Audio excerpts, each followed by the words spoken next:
पहलगाम आतंकी हमले के बाद देश भर में लोगों का गुस्सा फूट पड़ा है। लोग इस हमले के विरोध में सड़कों पर उतर रहे हैं। सरकार से आतंकियों को मुंह तोड़ जवाब देने की मांग कर रही है। वहीं दरभंगा से नफीसुल हक रिंकू और डॉक्टर मुन्ना खान ने कहा, अब समय आ गया है जब आतंकियों को उन्हीं की भाषा में जवाब दिया जाए। उन्होंने केंद्र सरकार से सख्त कार्रवाई की मांग की। उन्होंने कहा, हमला कई बार हुआ है लेकिन इस प्रकार आम लोगों को नहीं मारा गया। वहीं उन्होंने आगे कहा, हम शांति चाहते हैं लेकिन उसका मतलब यह नहीं कि हम कमजोर हैं। अब बहुत हो गया, सरकार को अब ठोस कदम उठाना पड़ेगा। देखिए, आज एक कैंडल मार्च संविधान बचाओ लोकतंत्र देश बचाओ अभियान के तहत नीम चौक से राम जानकी मंदिर होते 5 नाका है, जो सभी सारे लोग जो दरभंगा के आपसी सौहार्द को विश्वास रखते हैं, देश एकता अखंडता विश्वास रखते हैं, सभी अमन पसंद लोग उसका हिस्सा हुए। मैं सरकार से बस यही कहना चाहता हूँ, देखिए हम पहले न हम हिंदू हैं, न मुसलमान हैं, न सिख हैं, न ईसाई, पहले हम इंसान हैं। अगर कोई इंसान का इंसानियत का कत्ल जो आज आतंकवादी हमला हुआ है पहलगाम में, ये इंसानियत के खिलाफ है। तो ऐसे लोगों के साथ अगर इंसानियत के खिलाफ कोई लोग ऐसा करता है तो वो को कहीं से भी सरकार क्या कोई भी बख्शने के लिए, न हमारा दीन न हमारा इस्लाम ये नहीं कहता है कि ऐसे लोगों को बख्शना चाहिए। इसलिए पूरी तरीके से हम लोग मजम्मत करते हैं, घोर निंदा करते हैं कल के आतंकवादी हमला, जम्मू कश्मीर पर पहलगाम में हुआ आतंकवादी हमला की। देखिए है क्या कि हम इतना ही कहेंगे, कल जो आतंकवादी हमला हुआ ये बहुत बड़ी घटना है। 27 लोगों की समझिए निर्मल हत्या कर दी गई। बहुत सारे लोग उसमें क्या कहते हैं इलाजरत हैं। ये काफ़ी दुखद है। सरकार को तो पूरी तरीके से उन पर्यटक स्थलों पर देश के बहुत सारा पर्यटक जो अभी गर्मी का समय और सारे लोग अभी छुट्टी का समय, सब लोग पर्यटक स्थल जाना पसंद करते हैं और जाते हैं। तो सरकार के सुरक्षा में चूक तो आज तो इस वजह से ये घटना हुई है।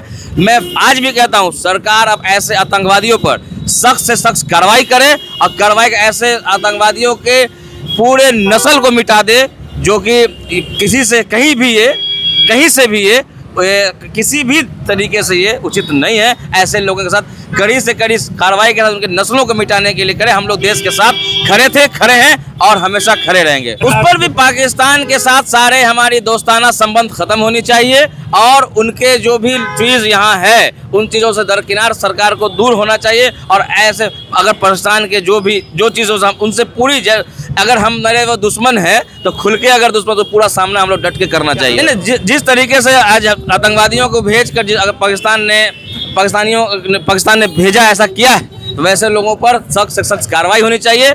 और सरकार को हम लोग 56 इंच का सिरा मोदी जी कहते हैं कि चौकीदार अपने आप को कहते हैं, तो मैं उनसे भी निवेदन करता हूँ, सिर्फ कहने से मीडिया में बोलने से नहीं होगा।